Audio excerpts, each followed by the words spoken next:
সবজির ন্যায্য মূল্য নিশ্চিতে মানিকগঞ্জের কৃষকদের বিনামূল্যে দেওয়া হয়েছে মিনি কোল্ড স্টোরেজ।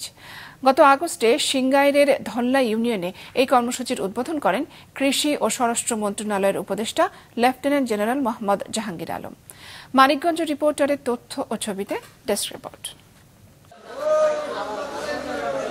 মানিকগঞ্জের সিংগাইরে প্রচুর শাকসবজি উৎপাদন হয়। অনেক সময় সবজির ন্যায্য মূল্য পায় না কৃষকরা। এ সমস্যা সমাধানে গেল ২৭ আগস্ট উপজেলার ধল্লা ইউনিয়নে কৃষকদের মাঝে মিনি কোল্ড স্টোরেজ বুঝিয়ে দেন কৃষি ও স্বরাষ্ট্র উপদেষ্টা।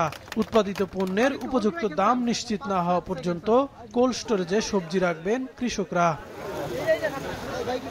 এরই মধ্যে স্থানীয় কৃষকরা কোল্ড স্টোরেজে সবজি রাখছেন। টিস্যু কালচার ল্যাবরেটরি কাম হর্টিকালচার সেন্টার স্থাপন ও উন্নয়ন প্রকল্পের আওতায় কৃষকদের এই কোল্ড স্টোরেজ দেয়া হয়েছে।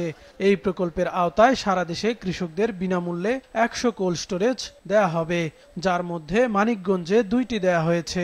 সরকার আমাদেরকে দিয়েছে, এজন্য পরীক্ষামূলক এটা আমরা সবজি রেখেছি। যদিও সবজির দাম বেশি, তারপর আমরা দেখার জন্য যে কার্যকারিতা কিরকম, কতদিন রাখা যাবে, লাগবে কি না লাগবে আমরা পরীক্ষা করে দেখি। তারপরে লাগলে পরে তা আমাকে এটাই হবে না, আরও বড় ধরনের লাগবে।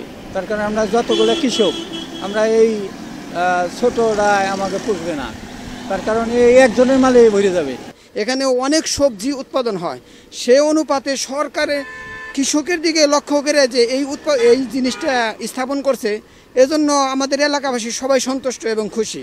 ১০ টন পণ্য ধারণ ক্ষমতার কন্টেইনার ভিত্তিক সৌরচালিত এই কোল্ড স্টোরেজ তৈরিতে খরচ হয়েছে ১৫ লাখ টাকা। মোবাইল ফোনের মাধ্যমে এটি নিয়ন্ত্রণ করা যাবে। এছাড়া পরিবেশ সংরক্ষণে কার্বন ডাই অক্সাইড নিঃসরণ কমাতেও এই হিমাগার ভূমিকা রাখবে জানিয়েছেন সংশ্লিষ্টরা। অনেক সময় কৃষকেরা তাদের উৎপাদিত পণ্য বাজারে নিয়ে যাওয়ার পরে দেখা যায় যে বিকেল হয়ে গেল বা সন্ধ্যা হয়ে গেল, তখন তাদের কিছু বাড়তি পণ্য থেকে যায়, তখন তারা এটা পানির দামে ওখানে ফেলে আসতে বা ছেড়ে আসতে বাধ্য হয়। তো এই বাড়তি যে সবজিটুকু তারাও তখন আমাদের এই মিনি কোল্ড স্টোরেজটা ব্যবহার করতে পারে। এখানে ২-৩ সপ্তাহ রাখলে পরে বাজারে যখন আবার মূল্য একটু বৃদ্ধি পাবে, তখন এখান থেকে বের করে নিয়ে তারা আবার তাদের উৎপাদিত পণ্যটা বিক্রি করতে পারে।